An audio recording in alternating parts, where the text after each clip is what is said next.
from New York. It's a show that's back from North Carolina, where I was checking in on the winning culture of the Hornets. Oh, this guy. Oh, gosh. I was locked in. And Bryce, That I'm didn't a Carolina take long, guy. You're a Carolina guy. I'm a Carolina guy. Rented an F-150. Why'd you have to rent a car? Oh, you flew down. I got you. I'm sorry. I thought you drove down. Nick, I don't get it. Orlando, he's all over the Magic when they're bad. Now they're good, and he wants nothing to do We don't know if they're good. He's all over the Rockets when they're bad. Now they're good. He wants nothing to do with I like underdogs. Yeah. Okay. Underdog. But you should stay with the ones they become good. No, then you guys call me Captain Easy. Miles likes the defending champion and the worst team. That's it. No. Also, by the way, Brew yesterday announced he has a new hometown. I saw that, Detroit. I buy that. My mom lives there. My mom. My mom lives in Connecticut. Yeah, I'm a Patriots fan. That makes sense. That's daughter the went to closest thing to Michigan. me. Yeah, my daughter went to Michigan. You're right. I didn't even say that. Yeah, that 100%. My You're a kid Lions brother, my kid brother, that's how we used to say it. Yeah. Kid brother lives in Detroit. So. guy. Yeah, he's a Lions guy. Lions guy, Pat, you have. I mean, if they're good, maybe I'll jump on it. Okay. They're not. If not, Yeah, no big deal. We are starting in Kansas City. Holding the line, Chiefs first-round pick Josh Simmons reportedly going to start at left tackle. Ohio State Buckeye was a top prospect. Fell to 32 in the draft because of a knee issue, but that looks great. Also got in a fight today at camp. Yeah, Did you see that? love it. I wish we could run the video. It may have been the worst video I've ever seen in my life. It was somebody's phone recording of a screen I recording. just really want. I'm like, maybe. Yeah. No. What does this mean for Mahomes and the offense? Light show season. Oh, my. Yeah. Okay. So the only reason the Chiefs offense isn't explosive is if you have a position group or two in open revolt. 2 years ago, it was the receivers and the drops that Brew to his or just just not that good. Yeah, well, yeah. I mean, I was I wasn't being literal, but I mean, the 2 years ago, and you called it that it was going to be a problem after week one when Kadarius Toney popped the ball up at pick six. It was record-setting drops, and they were the worst types of drops because they weren't dropping them down. They were dropping them up. They were knocking them up in the air, turning them into interceptions.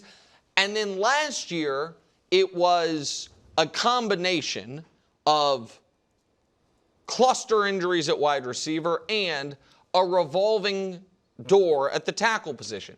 There were, we can show them to you, just a handful of teams that started 4 different left tackles last year. It was the Chiefs who managed to go 17-3 and make the Super Bowl, and 4 teams that combined to go 17-51, which is kind of a remarkable image when you look at it, that they were able to overcome that and the injuries at wide receiver. They now, at the moment, have healthy wide receivers. I know today a couple guys got banged up and left practice, but all of them were fine except for Sky Moore, who might not make the team anyway.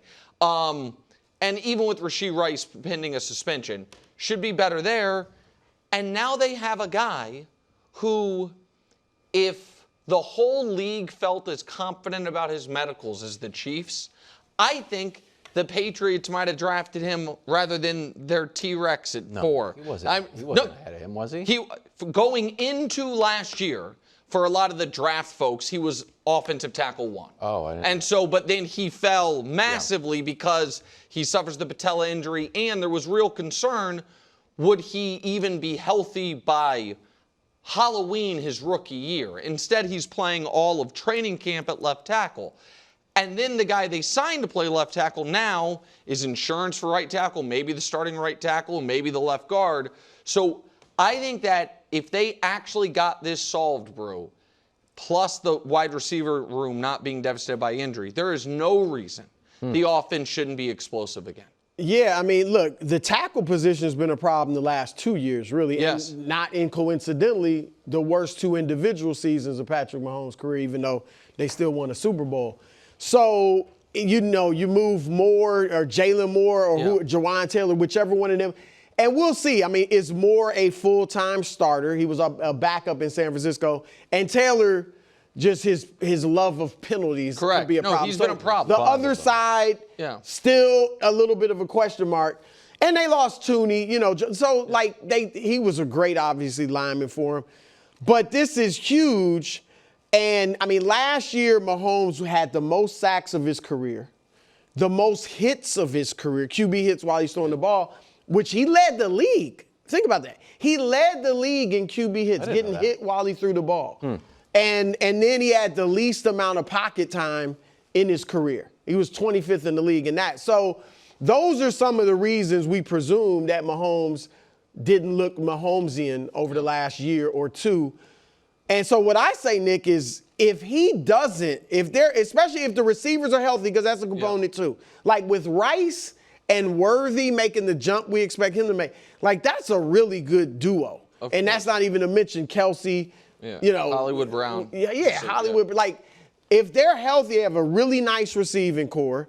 Now you might have, at least looks like left tackle should be solved, if not the entire offensive line. If we don't see the light show, I'll throw this in there too. All the motivation that Mahomes has from Madden not making him the third best quarterback. Wherever he falls in this top 100. Right. It's not going to be great. Probably won't be number one.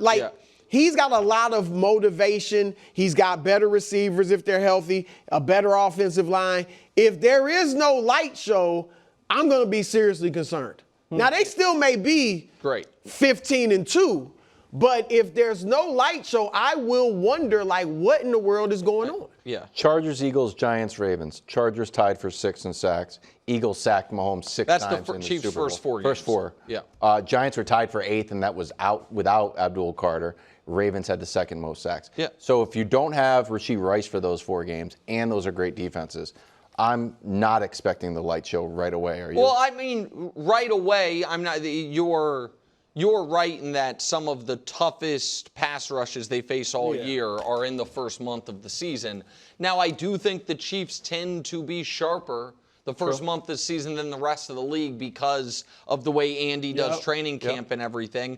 And I want to say one other thing, but first respond to what Bruce said. I agree with you. Now, my concern, assuming the receiving core stays relatively healthy, and that, Josh Simmons is the guy that he looks like he's going to be, if it's still a blah offense, good, on third downs and clutch, but is not high scoring, then I do think they will take a harder look at the coaching staff. Not obviously Andy, but because the other thing that has happened here, and you couldn't criticize it because you shouldn't, because they were winning Super Bowls and went to Super Bowl, is Bieniemy left and Matt Nagy came in, and the offense got a little more blah, you know what I mean, so to speak. Fair. And so I don't think anyone intelligent's going to believe, he lost the ability.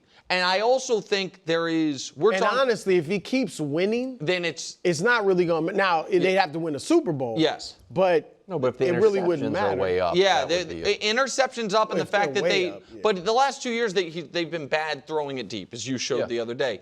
But you're focused on, it's funny, not funny, but interesting. The first 4 weeks, understandably. To me, this is a story, honestly, about the next 4 years. Because who's the only person Patrick is chasing?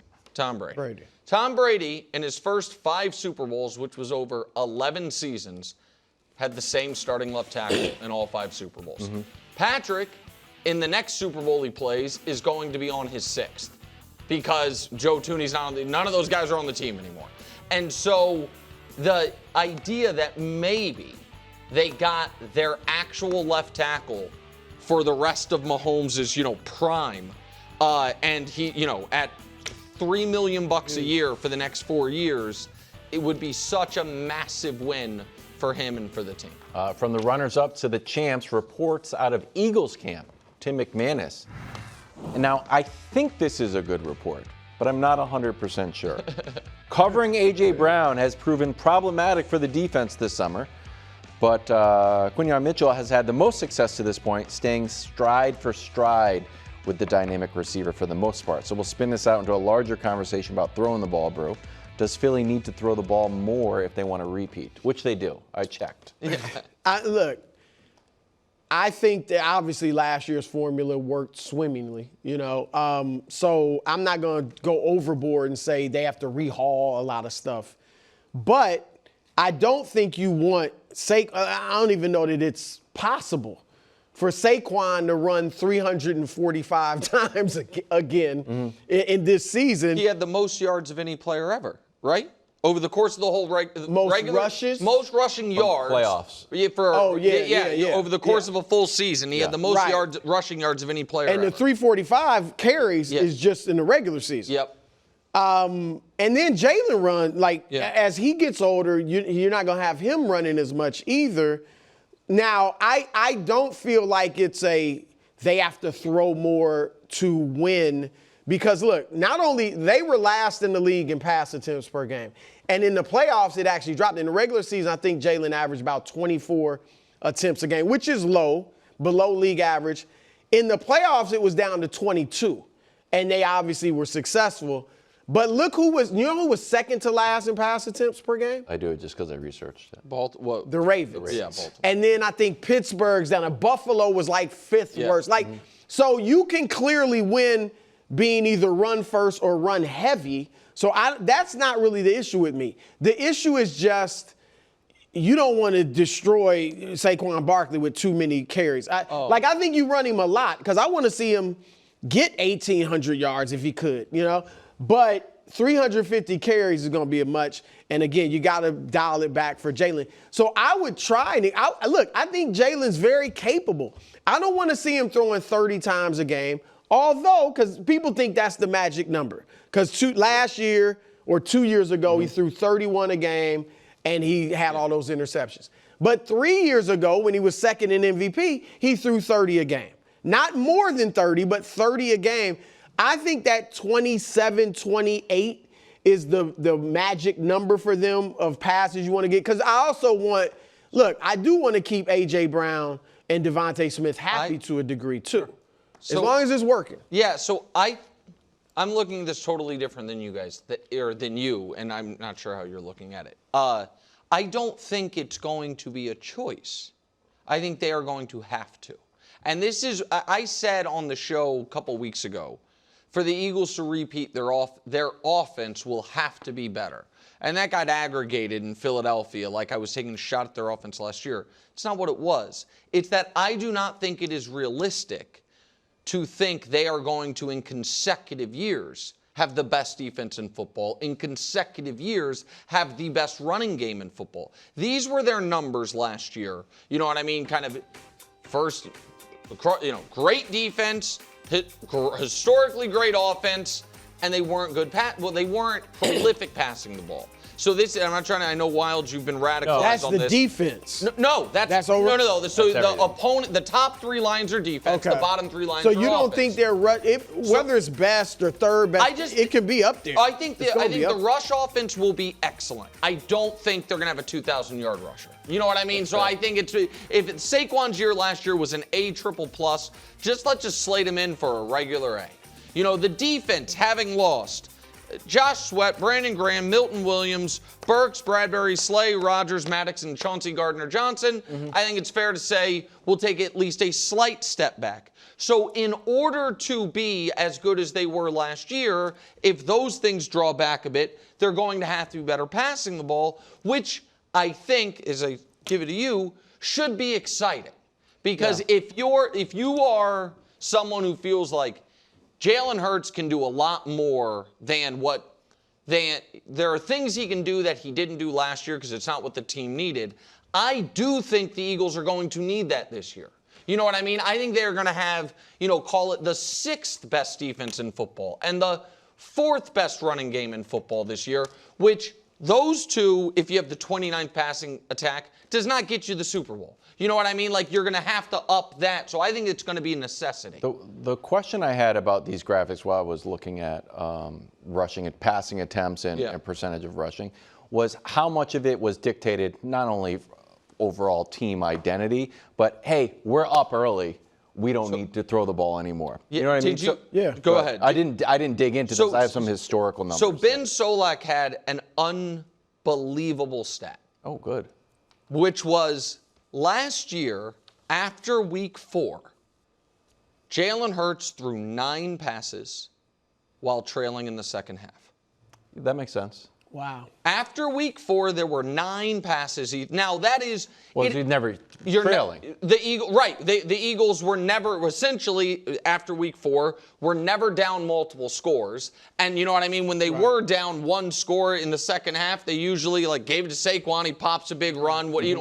So that is a fact that can kind of support any Jalen Hurts argument you want, which is that either that we don't know what he could do if he were in a different situation, and the other argument would be, the hell do you want him to do? You know what I mean? They're winning. They have this great running game, right? You want him to air it out, it'd be idiotic. But my point is, even if they're excellent again this year, they're going to be in more situations where they're going to have to throw to win the game. That's what I think, because I don't think they're going to be as dominant defensively. Here's some historical numbers. I thought this was a great graphic from Josh. Lowest pass percentage of Super Bowl champions this century. 05 Steelers threw it the least, 43%. The next year, they say, you know what? Let's throw the ball a little bit more. They missed the playoffs. Then it's the Eagles, 44%. We don't know what they're going to do this year. 13 Seahawks. This one's clever. 47% with Russ. They go back to the Super Bowl. They run it basically 48% of the time. They lose the Super Bowl. Why, Brew? Because they don't run the ball. Right, exactly. Then it's the Patriots. They threw the ball more. The Ravens end up throwing the ball more. That's a great But do you think that's because those teams were like, ego, our quarterback wants us to throw, or do you think it's because of what I was saying? I do, which is, when you're losing, you need to throw the ball. When you're winning, you run to ice the clock. Like that was out of necessity. That they threw the ball more, not out Seattle of style had points. The great defense, and Seattle wasn't in that spot. Is not that. Right, Seattle just was like, we're just. But there's a little bit. But you're talking about about ego kind of creeping into the identity of the Eagles, which I think Jalen Hurts is constantly trying to tamp down. And he has in himself. I just want to win. And obviously his first priority is winning, but he probably would love to throw the ball. Well, he did against the Steelers. He was like, enough. I've been listening to it for weeks. Like, you guys want to see me throw the ball. Well, and again, that was, and I know we have to move on, that was not the media's creation. That was no one's fault but his teammates. That was purely because A.J. Brown the week before had said, we got to improve passing. And then Jalen came out and was like, is that what you guys wanted to see? Like, that was a media thing when that was his teammates. He should have said that to A.J. Right. To be fair, that was none of us Maybe he walked into the shower. Yeah. Is that what you wanted to see? Well, maybe not in the shower, but I understand. Look, it's a locker room. They showered together. Well, maybe just in the media room. Let's head to Baltimore. Literally. Lamar Jackson is very high on Baltimore's current roster. Hey, Brew, your reaction to Lamar saying this is the best Ravens team he's been on? Well, like I said, he had to say it because the goal, obviously, is a Super Bowl. And you haven't gotten to the Super Bowl. So if you say, a couple years ago, that team was better, but you didn't get there, and that's a problem. However, I actually understand why he said. Beyond that, I think there's good reason, football reasons to say that. Because he's looking at, look, Derrick Henry, this is second year in the offense. Now, you can argue, will he be as good? Yep. I'm sure in Lamar's mind, there's no doubt he's going to be as good. So remember last year, early in the season, it was kind of like, Henry had to adjust to playing with a quarterback like Lamar. Yeah. I mean, so however long it took, there was a little bit of an adjustment there. Mm-hmm. There'll be none of that now. And I think, Nick, their receiving core has never been great. I don't think it's great now, but I think it might be the best he's had. Zay Flowers, obviously, might be the best receiver he's had in his prime. Rashad Bateman, solid.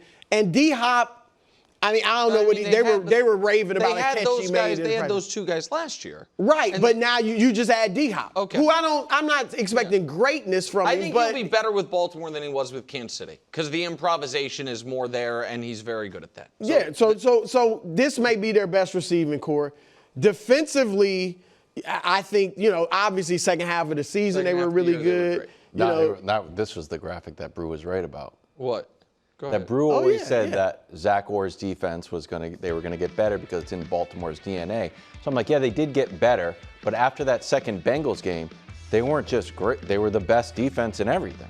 Yeah. It's what they do. You called it. I mean, I'm not even dusting off the shoulders because it's what they do. I mean, maybe I will. That one. I mean, They went from last to first, bro. It is in their. They're going to be good in defense. Yeah, it's in their DNA. That's what they're going to do. All right. But then they add Jair Alexander. They got the kid Malachi. Well, look, I like Alexander. We'll see what he does. He's got to be on the field. You're right. I mean, he barely played the last 2 years in Green Bay, and he's hurt now in Baltimore. He's talented. He's got to be healthy, of course. But then they get the guy Malachi Starks. I did like that, really and they already have a great draft, safety, first round. obviously. Yeah, so I think on paper they're going to be great, and right. So then the answer to this question is the same thing every year: themselves. Oh, so I mean, what's stopping Baltimore this year? I don't know. The same thing that always stops them. That the great defense, last year in the playoffs didn't play great. Their first ballot all-time legendary quarterback, who there have been now 3 times in his career that he went all year without a multi-turnover game or without losing a fumble and throwing a pick the whole regular season and then did it in the playoffs. He had 9 turnovers last year total in the regular season. Right. And 2 in the first half. 2 in the first 20 minutes of the playoff game. I agree with that. I went, and some of these clips are now being shared on Mina Kimes, my dear, dear friend and hated rival, her podcast. And she was aghast at my Ravens skepticism. And it does seem like there is a cabal of media that are just convinced the Lamar playoff sample size is just too small to draw any conclusions from. To which I say, it'll never be big enough then. If we are a guy who's drafted in 2018 is in the playoffs every year, we're in 2025, and it is every single. Now he has gotten better, right. But it is like every single year in the playoffs, it's like things he didn't do all year long happen, and so. I am not saying that he'll never get over it. Well, yeah. What I am saying is, Brew, and I think you might agree with me. This is where I think you are, of all the Ravens supporters, I think the most reasonable. It is not irrational to say, I think what's always happened will happen again, and when I'm wrong, I'll be wrong. What you're saying is I'll believe it when I see it. Correct. Which I get. Now, the only disagreement I have with you is, and I don't know that you're even saying this, when you say draw conclusions, like if you're saying Lamar will never get it done. I'm not saying that. Okay, right. That's what I would have a problem with. But to say it so far is fair. And that I have more skepticism of him in the postseason than any of the other great quarterbacks in this league because he's never had the moment. He's Jalen, Burrow, Allen, Mahomes. Have all had the moment to varying degrees. He's never had the moment. I think to say he hasn't done it so far, that's just fair. Now, I think he will do it. I believe in him doing it because he has progressively gotten better. He's gotten over the Steelers hump. He's played well in some playoff games and was good last year except for the 2 big turnovers. But look, it's now maybe they take on Lamar's personality, but it's the whole team. Yes. When they lost to the Chiefs 2 years ago, the penalties. They had 3 turnovers, which was the most they had all season. 2 of them in the red zone, and you lose by 7. And they forget how to run the football or stop running the football. That's their total identity. They had 5, unsportsmanlike penalties. They just fell apart. And then the next year against Buffalo and Mark Andrews, it's the entire team. Yes. And so, like I said a few weeks ago, what am I looking to see from them? Do they have championship mettle? I believe they do, but it's fair for you to say, I'll believe it when I see it. Yeah. I mean, it's an interesting narrative for this whole year. We still have to bring out sandwiches and your robe. But it is, it's always let me see it in the playoffs. But that's what you said last year, and then it happened again. Last year, you got mad at me. Because you were like, if this is how you're going to feel. But I want to bring out the sandwich and the robe and the Jordans. Guys, this might be the longest day. I got to get some new Jordans. I'm just worried about the sandwiches. Okay, it'll be fine. Thanks for watching. Subscribe here to get more from the show and to check out clips from other shows on FS1.